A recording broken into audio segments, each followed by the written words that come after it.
नमस्कार, फिर एक बार आप सबका स्वागत है सबसे बड़े इंस्पायरिंग शो विवेकानंद आंसर्स में। मैं हूं आपका दोस्त एंड होस्ट जयंत कृपलानी और आज हमारे सामने ऑडियंस में मौजूद हैं कुछ working professionals from our society और दूसरी तरफ है the reverend Maharaj Swami Suparnananda ji, secretary Ramakrishna Mission Institute of Culture, Gol Park. Now, some of us are part of the corporate world, some of us are professionals.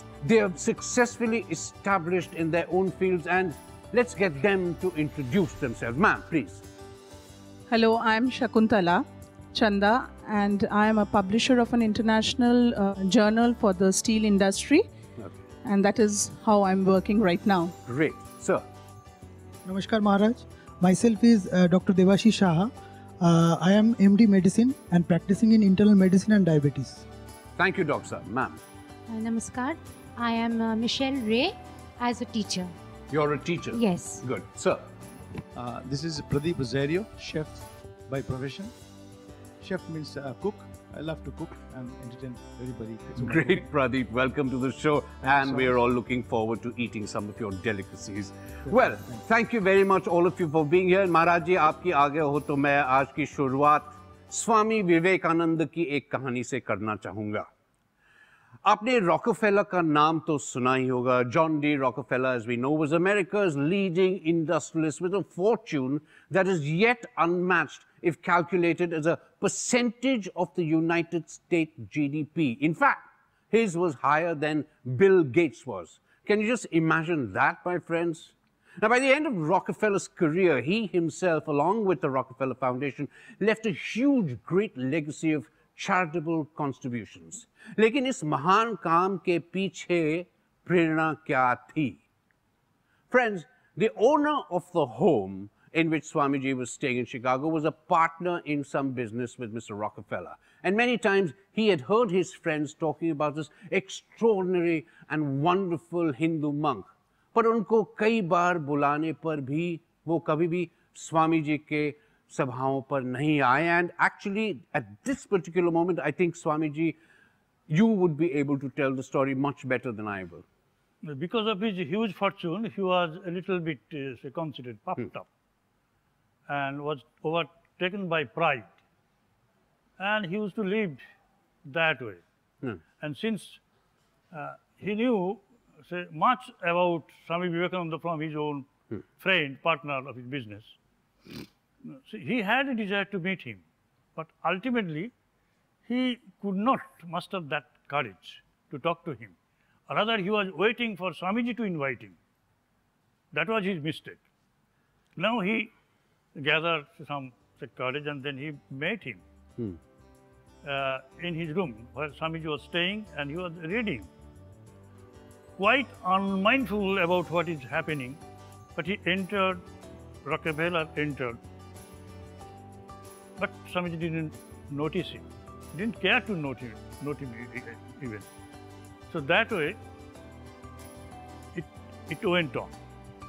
There were some words exchanged between them, and Swamiji told him that you are a trustee, you have a huge wealth.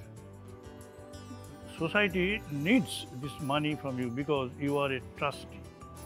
It is in your hand for distribution only. It is not for your own consumption. You have to be unselfish in your behavior. A week passed and Rockefeller entered that room where Swamiji was living and threw a check on his table. That is his first public contribution, and said, "It is for you, Swami, to thank me." Rockefeller asked Swami ji to thank him. Yes, yes. Then Swami said, "No, it is for you to thank me." The reason being? Because I have inspired you to make such a great contribution. This is the first huge contribution that Rockefeller made for society. That Rockefeller made. Okay, and that is the beginning of all these Rockefeller foundations that dole out. He became a changed person. Yes. Vast expanses of money to the rest of the world, in fact, not just to them in America. Well, I think nobody could imagine even. Yes, yes. Such a huge amount of charity can come or could come from him. That's. I mean, Swami Swamiji inspired Vivekananda. He He was must have instrumental. been one hell of a guy. Excuse me for saying this. That is The way the trust and the awe that he inspired must have been He something. could that. He could do that. Oh, that's what a remarkable quality to have. And anyway, so that brings us to, I think, the beginning of what our discussion today is. We are all a part of, some of us are part of the corporate world, some of us are professionals. What do you think our roles are as social responsibility? You have corporate social responsibility. You have a social responsibility as a doctor. I can never underestimate what primary teachers do and the responsibility they have. It's remarkable.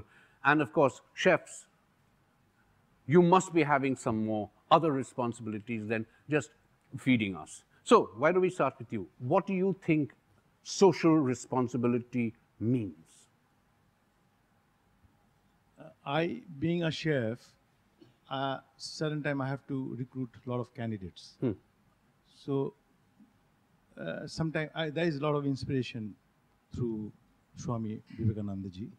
When I recruit a candidate, a chef, not necessarily sometimes that I have to take anybody who is fit or fine. There was an incident when a candidate came in front of me.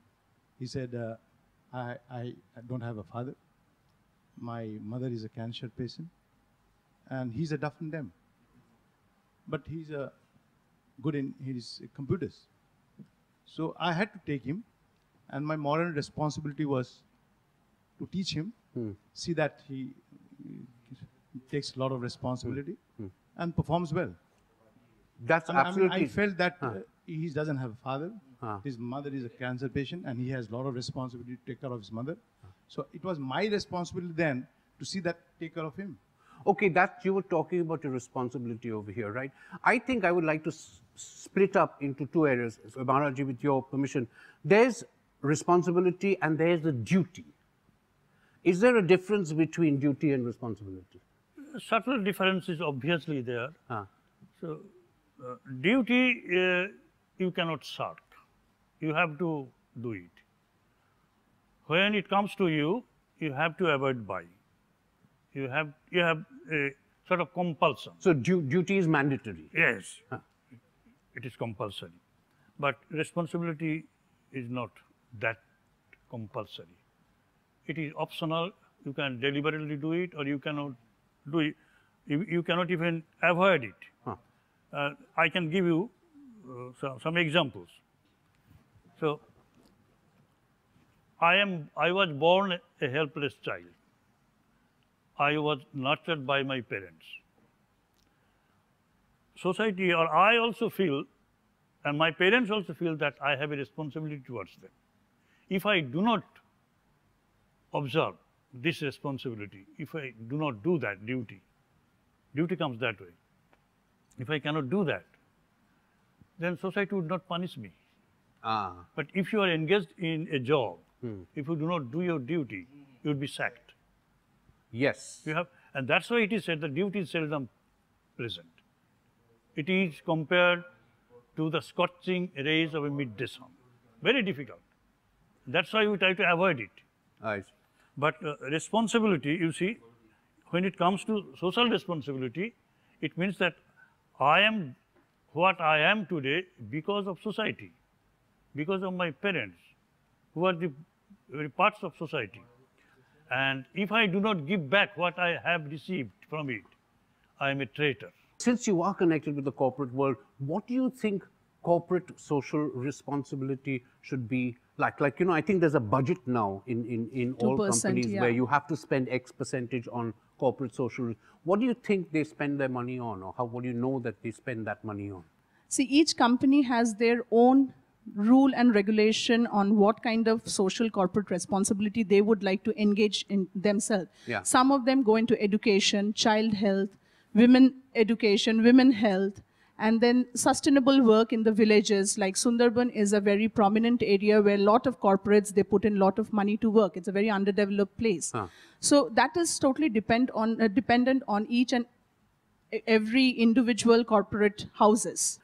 I think it's a question I'll leave open to be answered. Sir, your responsibility with... I always think that I have been blessed by the God. Thakur Ma and Swamiji has made me a doctor, and I worked in army also, Indian Army, and I am now practicing outside as internal medicine and diabetes. As a doctor, we not only treat the patient, we have to support the patient not only physically, also mentally, socially, and economically. And in that way, we as a doctor, we can do. We think for the poor as well as for each and every patient.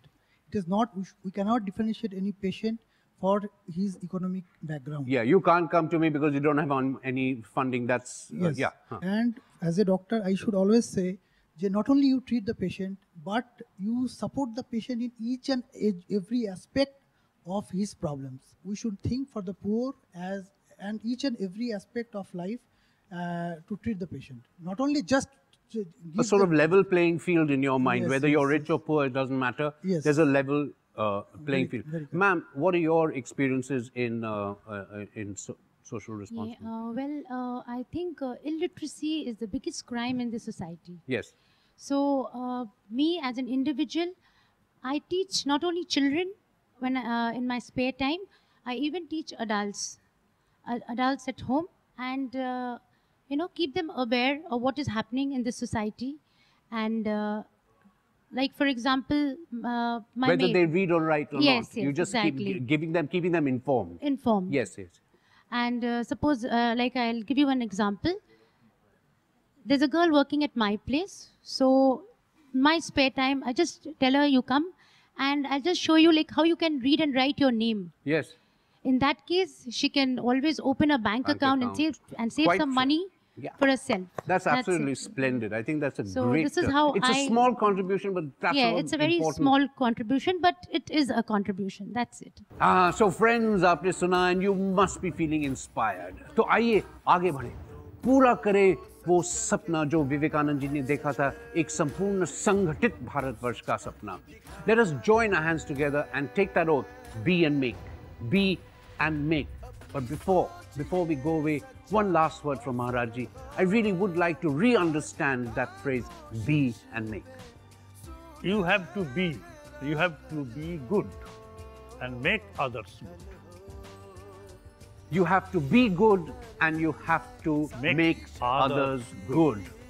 महाराज जी का बहुत शुक्रिया हमारे साथ रहने के लिए. आपको भी बहुत शुक्रिया आपके व्यूज, आपके एक्टिविटीज, आपका मिशन इस प्रोग्राम पर शेयर करने के लिए. और अगले हफ्ते लौटते हैं हम with more such new ideals and inspiring stories. तब तक stay optimistic and keep on the right way. Be and make. Namaskar.